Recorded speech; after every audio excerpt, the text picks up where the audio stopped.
Carmel, Indiana, an affluent, majority-white suburb just north of Indianapolis. It's known for its idyllic neighborhoods, low crime rates, and some of the country's best public schools. But recently, there's been tension in the air. Comment suspended at today's Carmel Clay School Board meeting. The superintendent made that decision after several contentious meetings over the past few months involving debates over diversity and inclusion. In early 2021, Carmel Clay Schools brought in diversity, equity, and inclusion initiatives, known simply as DEI, a program that seeks to combat structural racism.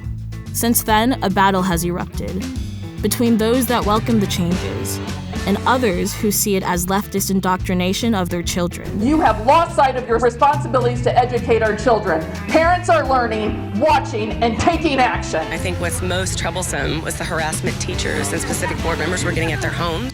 It's a conflict that has spread from local school board meetings to a culture war dividing parents across the country. They don't care what we think, they don't care what we say, they don't care how we feel. These are government schools to indoctrinate children against their parents.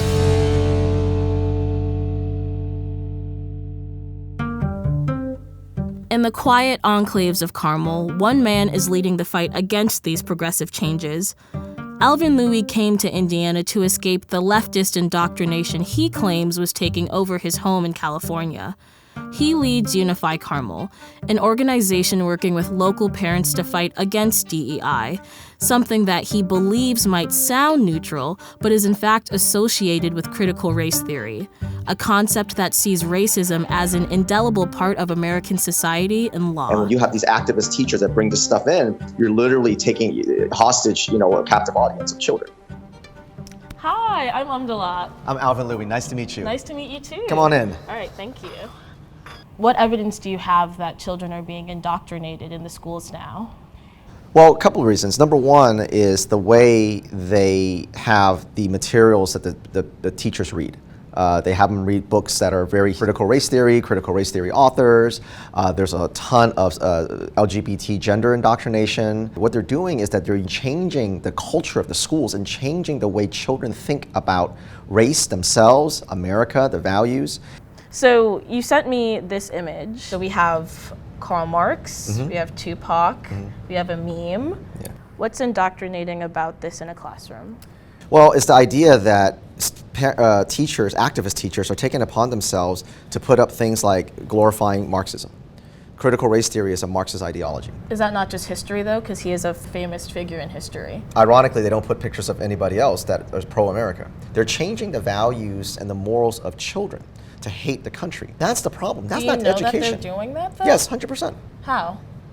Because we have whistleblowers, teachers, and administrators in the schools showing us that when they teach, they only teach one direction. Instead of telling them to love the country you live in. Do you think teaching kids to love the country that they live in is another form of indoctrination though? Why would you not want your citizens to love the place you live in? That's like saying, I hate my house.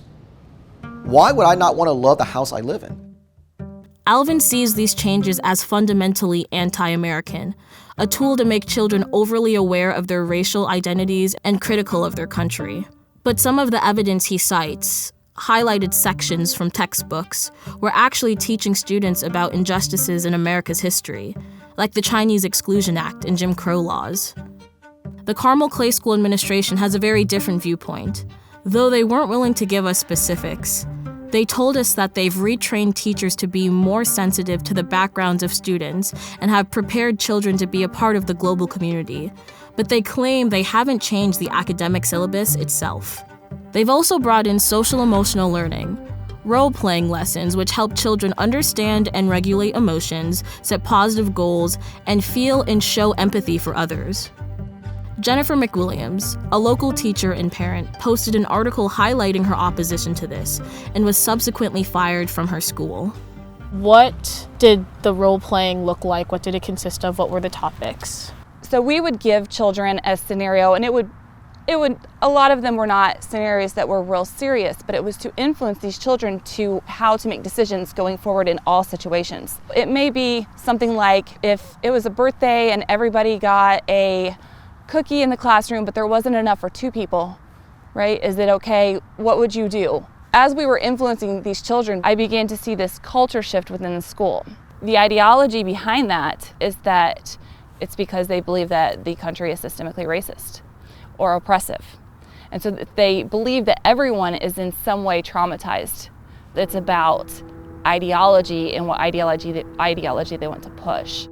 Jennifer's example didn't strike me as pushing an ideology, but rather a way to teach students to be kind to each other. But for both Alvin and Elizabeth, teaching anything outside of traditional academia crosses a line. They don't believe that institutional problems, particularly structural racism, are prevalent here, so they don't see a need for institutional change in schools. But I wanted to understand what schooling was like for a student who'd actually been through the system. Hallie Watson graduated from Carmel High School in 2016 and was one of an estimated 60 Black students at a school of over 1,000. Carmel's in huge denial that racism is even a thing here. They're just like, no, that doesn't happen here. It happens in the world, but not in Carmel. No. And especially not in our schools. No. Could you talk about some of the instances of your Blackness being pointed out by teachers and students? I was in history class, and this was my junior year, and I don't know how we got on the topic, but somehow we did, of talking about welfare. And a kid asked, like, what exactly is that? Asked the teacher, what is welfare? I've heard of it, but I don't know what that is.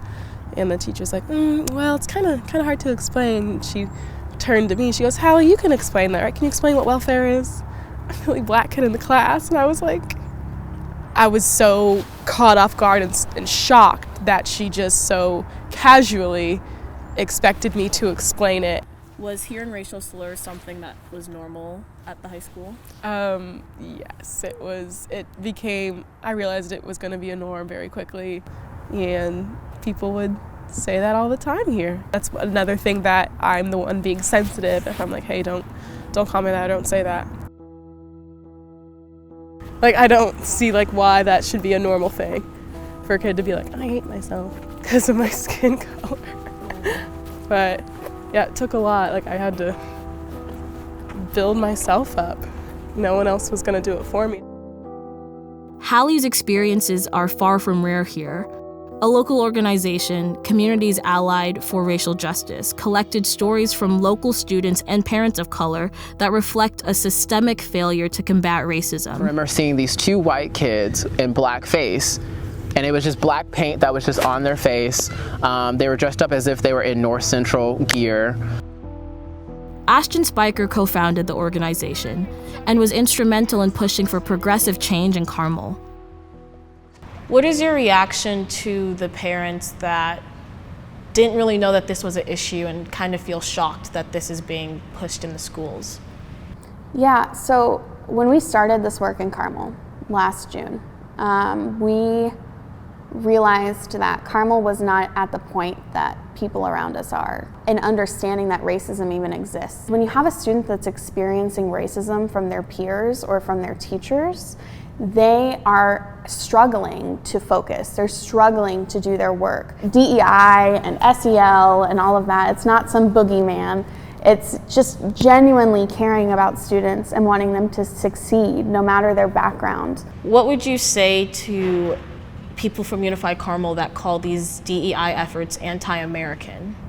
Yeah, so that's something that we've heard, and that's something I don't understand. So something that we look at other countries and we talk about and we look down upon are when leaders ask people to follow them blindly. And that's not what we should be doing here in America. I love America, but to love something, to truly love it, is to want it to succeed and to want it to be better. And it's not teaching kids to hate America, it's teaching them the truth about what history actually looks like.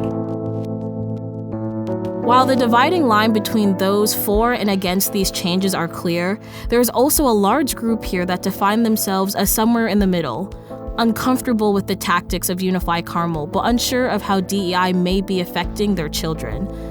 These local parents are concerned about the politicization of schools and a lack of transparency from administrators. I recognize we need to deal with racism, bias, and sometimes just ignorance, but we need to make sure it's a constructive approach and not a destructive approach. I see lots of cultural generalizations, that just aren't necessarily true. And the way to know my children, what they need, is by getting to know them and talking to me as their mother. I don't think we have systemic racism. I think we have racist people.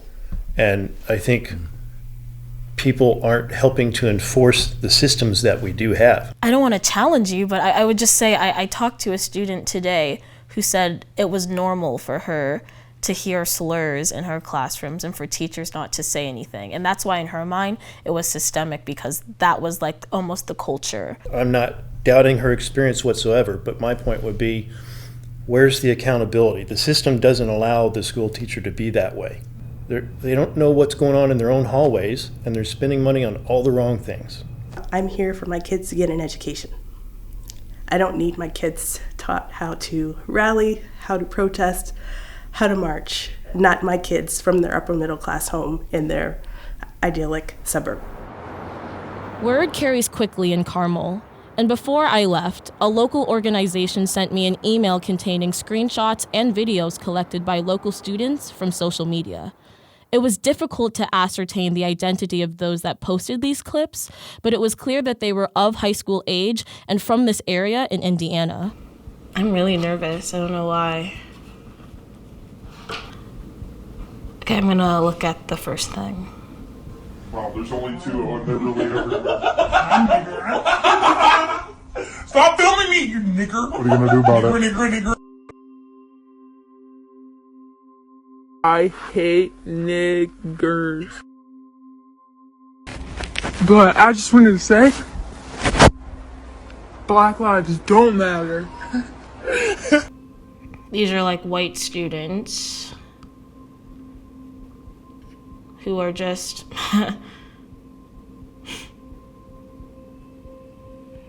even watching this and not going to the school, I'm like disgusted. I wish slavery never ended.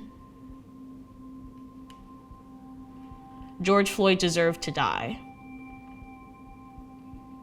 If you go out at the wrong time, you will be lynched. All Black people need to die. It's like they're not afraid of getting in trouble for this. That this is a culture. This isn't, oh, I might say it behind closed doors, but I know in public I shouldn't be engaging in this. I think I've seen enough. That's so disgusting. Carmel is a microcosm of the debate surrounding how we talk about race in America's schools. But people here can't even agree on the nature of the problem, never mind the solutions to it. DEI feels like an imperfect but necessary solution to combating racism within our education system. But the fight over the school's role in solving that problem and how and what we teach our children looks set to continue.